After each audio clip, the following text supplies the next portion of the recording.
বলিউডের জনপ্রিয় অভিনেতা ববি দেওল দীর্ঘ অভিনয় জীবনে নানা ধরনের চরিত্রে দর্শকদের মুগ্ধ করেছেন। রোমান্টিক নায়ক থেকে শুরু করে শক্তিশালী খল চরিত্র সব ক্ষেত্রেই নিজের দক্ষতার পরিচয় দিয়েছেন তিনি। বর্তমানে ৫৭ বছর বয়সেও সমানভাবে অভিনয় সক্রিয় এই তারকা সম্প্রতি এক সাক্ষাৎকারে নিজের স্কুল ও কলেজ জীবনের প্রেমের স্মৃতি নিয়ে খোলামেলা কথা বলেছেন তিনি।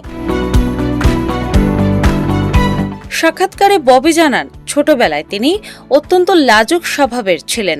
স্কুলে যাওয়া তার খুব একটা ভালো লাগতো না। তিনি ছিলেন শান্ত প্রকৃতির একজন ছাত্র, যিনি সাধারণত কোনো দুষ্টুমি বা ঝামেলার মধ্যে জড়াতেন না। শৈশবের একটি মজার স্মৃতি তুলে ধরে অভিনেতা বলেন, স্কুলে পড়ার সময় তিনি এক মেয়েকে খুব পছন্দ করতেন, কিন্তু মেয়েটির সঙ্গে সরাসরি কথা বলার মতো সাহস তার ছিল না।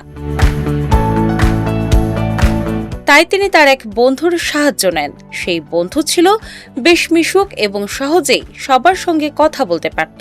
ববি বন্ধুকে অনুরোধ করছিলেন তার হয়ে মেয়েটির সঙ্গে গিয়ে কথা বলতে এবং একটি সাধারণ পরিচয়ের সূত্র তৈরি করতে, কিন্তু ঘটনাটি শেষ পর্যন্ত অন্যদিকে মোড় নেয়।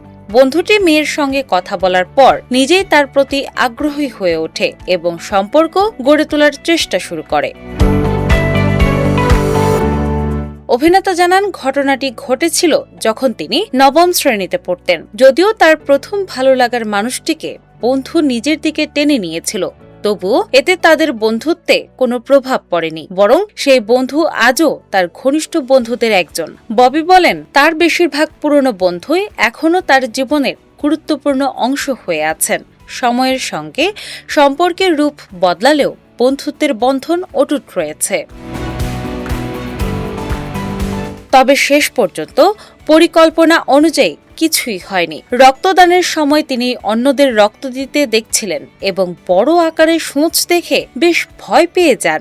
পরে তার শারীরিক পরীক্ষা করা হলে চিকিৎসকেরা জানান, তার রক্তচাপ স্বাভাবিকের চেয়ে বেশি থাকায় তিনি রক্ত দিতে পারবেন না। ববি মজা করে বলেন, রক্ত দিতে না পারলেও অন্তত তিনি সেখানে উপস্থিত ছিলেন।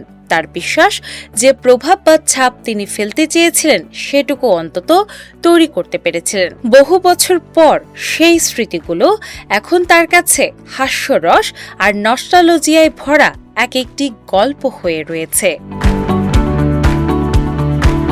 ডেস্ক রিপোর্ট, বাংলা বাজার পত্রিকা।